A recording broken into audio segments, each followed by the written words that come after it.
Middle east में अब नहीं गरजेंगे फाइटर जेट्स। ड्रोन और मिसाइलें अब ग्राउंड पोजीशन में आ गई।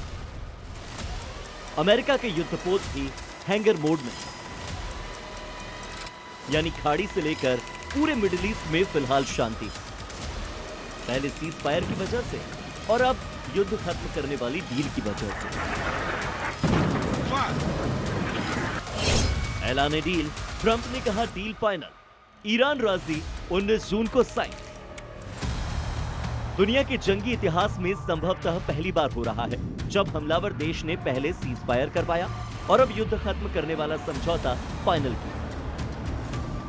दुनिया के जहाजों, अपने इंजन चालू कर लो, तेल को बहने दो। ईरान के साथ समझौता पूरा हो गया है। इसके तहत हॉर्मुज स्ट्रेट को फिर से खोला जाएगा।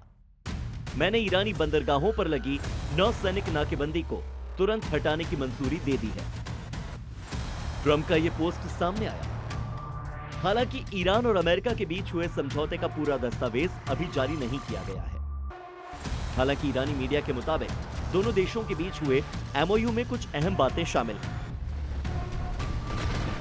ईरान के उप विदेश मंत्री काजिम गरीबाबादी ने कहा कि एमओयू पर हस्ताक्षर होने के बाद अमेरिका को 3 कदम उठाने होंगे। पहला, नौसैनिक नाकेबंदी खत्म करना होगी। दूसरा, युद्ध और सभी सैनिक कार्रवाइयों को रोकना होगा। और तीसरा, ईरान के फ्रीज्ड फंड को जारी करना होगा। ईरान जिन 3 मुद्दों पर बात कर रहा है, ये बातचीत में शुरू से ही अहम मुद्दे थे, लेकिन ट्रंप इसे लेकर कभी हां तो कभी ना के मूड में दिखते थे। लेकिन ट्रंप खुद कह रहे हैं कि सिर्फ 3 नहीं बल्कि 14 मांगों पर दोनों पक्ष राजी हो गए। इन 14 सूत्रीय डील का जो खाका तैयार हुआ है, उसमें ईरान के पक्ष में क्या क्या है? पहला, तेल और पेट्रोकेमिकल्स पर प्रतिबंध हट जाएगा। दूसरा, वित्तीय संसाधनों तक पहुंच बहाल की जाएगी। तीसरा, $24 अरब के फ्रीज फंड जारी किए जाएंगे। इसके साथ ही पुनर्निर्माण के लिए $300 अरब भी जारी करने की योजना है।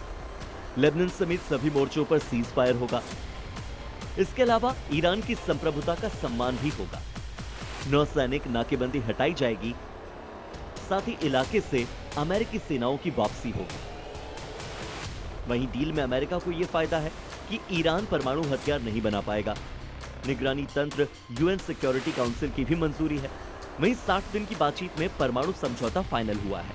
बात की जाए उन पक्षों की जो दोनों के लिए फायदेमंद है, तो पहला, स्ट्रेट ऑफ हॉर्मुज फिर से खुल जाएगा। बातचीत के दौरान नई पाबंदियां या सैन्य विस्तार नहीं होगा। और तीसरा, डील साइन होने के बाद 60 दिन की वार्ता प्रक्रिया शुरू हो जाएगी।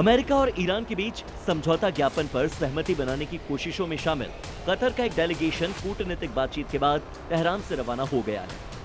मीडिया रिपोर्ट्स के मुताबिक दोहा लौटने से पहले डेलीगेशन ने समझौते को अंतिम रूप देने में मदद की और इसके लिए ईरान की राजधानी में बातचीत में करीब 17 घंटे बिताए। यह खबर आते ही कई देशों ने दोनों पक्षों को शांति का रास्ता अख्तियार करने के लिए बधाई दी। इस डील में सबसे बड़ा रोड़ा बना हुआ है इजराइल। इजराइल ने साफ कह दिया है कि वो डील में लेबनान वाले क्लॉज को मानने के लिए बाध्य नहीं है। इजरायली प्रधानमंत्री बेंजामिन नेतन्याहू ने कहा कि इजरायली सेना लेबनान से पीछे नहीं हटेगी, क्योंकि इजराइल अमेरिका और ईरान के एमओयू में लेबनान को लेकर जो भी शर्त है उसे मानने के लिए बाध्य नहीं है।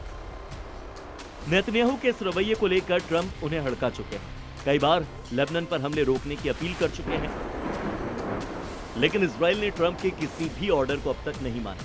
तो क्या नेतन्याहू की वजह से ईरान के साथ पीस डील खतरे में पड़ सकती है? ट्रंप पहले भी कह चुके हैं कि नेतन्याहू की वजह से ही डील फाइनल होने में इतना वक्त लगा है। तो अब सवाल ये कि 19 जून को डील साइन होने के बाद जो 60 दिन की बातचीत की प्रक्रिया होगी, उस दौरान नेतन्याहू कहीं बड़ा खेल न कर दे। अमेरिका के पास फिर क्या ऑप्शन बचेगा? ईरान पहले ही कह चुका है कि ये डील पूरे मिडिल ईस्ट के लिए है और किसी भी मोर्चे पर जंग नहीं होनी चाहिए। ब्यूरो रिपोर्ट, जी मीडिया।